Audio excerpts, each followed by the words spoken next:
tujuan orang juga lingkungan eta kedah ngajagi kedah ngarawat ulah rusak.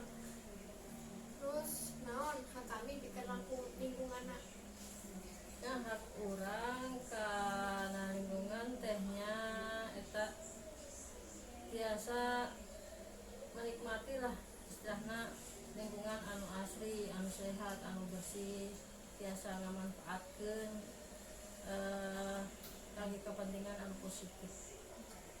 naon contoh kewajiban anu parantos dilakukan ke lingkungan.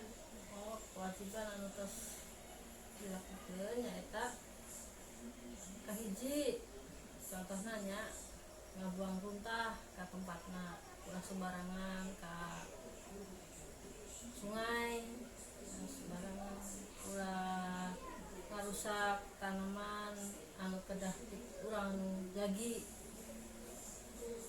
naon konsekuensina upami tentang ngajagi lingkungan. Nya konsekuensinya nyaeta bencana alam anu tos tangtu banyak. Sabab naon bencana alam teh terjadi nyaeta kanu perilaku urang-urang keneh, misalkan nya banjir ngebuang runtah ke sungai, akhirnya apa? Akhirnya nyaeta sampah di sungai loba, terus terjadi banjir.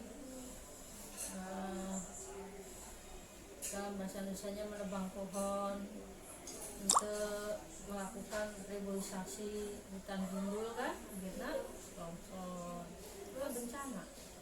Masihan contoh sumber daya alam anu ibu kanggo.